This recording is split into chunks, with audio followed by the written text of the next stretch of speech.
श्रीमद् भागवत कथा 15वां अध्याय पुरुषोत्तम योग संसार रूपी वृक्ष का वर्णन। उध्रवमूल मदः शाखम श्वत्थम प्राहुर्व्ययम् छंदासी यस्य प्रणानि यस्तम वेद से वेदवितः।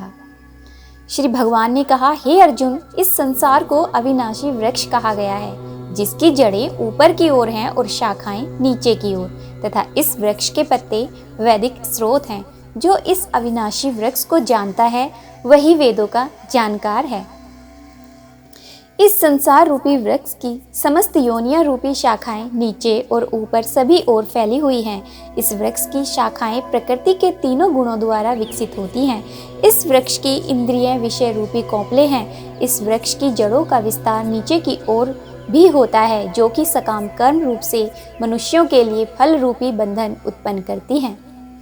इस संसार रूपी वृक्ष के वास्तविक स्वरूप का अनुभव इस जगत में नहीं किया जा सकता है, क्योंकि ना तो इसका आदि है और ना ही इसका अंत है और ना ही इसका कोई आधार ही है।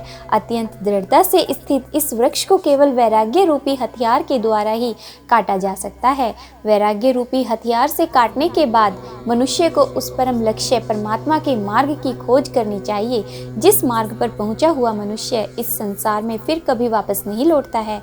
फिर मनुष्य को उस परमात्मा के शरणागत हो जाना चाहिए, जिस परमात्मा से इस आदि रहित संसार रूपी वृक्ष की उत्पत्ति और विस्तार होता है। जो मनुष्य मान प्रतिष्ठा और मोह से मुक्त है तथा जिसने सांसारिक विषयों में लिप्त मनुष्यों की संगति को त्याग दिया है, जो निरंतर परमात्म स्वरूप में स्थित रहता है, जिसकी सांसारिक कामनाएं पूर्ण रूप से समाप्त हो चुकी हैं और जिसका सुख दुख नाम का भेद समाप्त हो गया है, ऐसा मोह से मुक्त हुआ मनुष्य उस अविनाशी परम पद परम धाम को प्राप्त करता है। उस परम धाम को न तो सूर्य प्रकाशित करता है और ना ही चंद्रमा प्रकाशित करता है और ना ही अग्नि प्रकाशित करती है। जहाँ पहुंचकर कोई भी मनुष्य इस संसार में वापस नहीं आता है, वही मेरा परम धाम है। हे अर्जुन, इस संसार में प्रत्येक शरीर में स्थित जीवात्मा मेरा ही सनातन अंश है, जो कि मन सहित छहों इंद्रियों के द्वारा प्रकृति के अधीन होकर कार्य करता है। शरीर का स्वामी जीवात्मा छहों इंद्रियों के कार्यों को संस्कार रूप में ग्रहण करके एक शरीर का त्याग करके दूसरे शरीर में उसी प्रकार चला जाता है, जिस प्रकार वायु गंध को एक स्थान से ग्रहण करके दूसरे स्थान में ले जाती है। इस प्रकार दूसरे शरीर में स्थित होकर जीवात्मा कान, आँख, त्वचा, जीभ, नाक और मन की सहायता से ही विषयों का भोग करता है। जीवात्मा शरीर का किस प्रकार त्याग कर सकती है, किस प्रकार शरीर में स्थित रहती है और किस प्रकार प्रकृति के गुणों के अधीन होकर विषयों का भोग करती है, मूर्ख मनुष्य कभी भी इस प्रक्रिया को नहीं देख पाते। केवल वही मनुष्य देख पाते हैं जिनकी आंखें ज्ञान के प्रकाश से प्रकाशित हो गई हैं। योग के अभ्यास में प्रयत्नशील मनुष्य ही अपने हृदय में स्थित इस आत्मा को देख सकते हैं, किंतु जो मनुष्य योग के अभ्यास में नहीं लगे हैं, ऐसे अज्ञानी प्रयत्न करते रहने पर भी इस आत्मा को नहीं देख पाते हैं।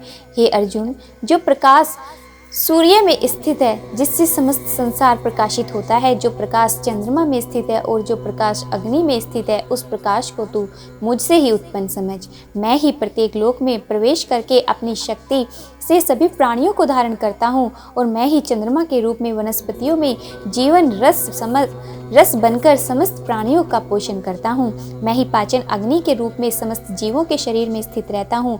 मैं ही प्राणवायु और अपान वायु को संतुलित रखते हुए चार प्रकार के चबाने वाले, पीने वाले, चाटने वाले और चूसने वाले अन्नों को पचाता हूँ। मैं ही समस्त जीवों के हृदय में आत्मा रूप में स्थित हूँ। मेरे द्वारा ही जीव को वास्तविक स्वरूप की स्मृति, विस्मृति और ज्ञान होता है। मैं ही समस्त वेदों के द्वारा जानने योग्य हूँ। मुझसे ही समस्त वेद उत्पन्न होते हैं और मैं ही समस्त वेदों को जानने वाला हूँ। हे अर्जुन, संसार में दो प्रकार के ही जीव होते हैं, एक नाशवान और दूसरे अविनाशी।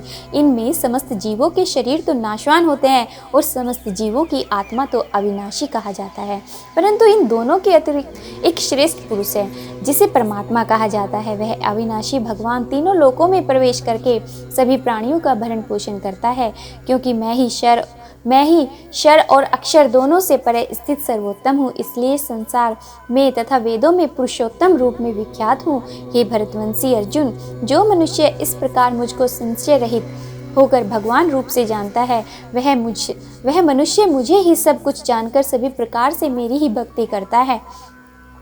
हे निष्पाप अर्जुन, इस प्रकार यह शस्त्रों का अति गोपनीय रहस्य मेरे द्वारा कहा गया है। हे भरतवंशी, जो मनुष्य इस परम ज्ञान को इसी प्रकार से समझता है, वह बुद्धिमान हो जाता है और उसके सभी प्रयत्न पूर्ण हो जाते हैं। इस प्रकार उपनिषद, ब्रह्म विद्या तथा योग शास्त्र रूप श्रीमद् भागवत गीता के श्री कृष्ण अर्जुन संवाद में पुरुषोत्तम योग नाम का 15वां अध्याय संपूर्ण हुआ। श्रीमद् भागवत कथा महापुराण की जय हो। हरि ओम तत्सत।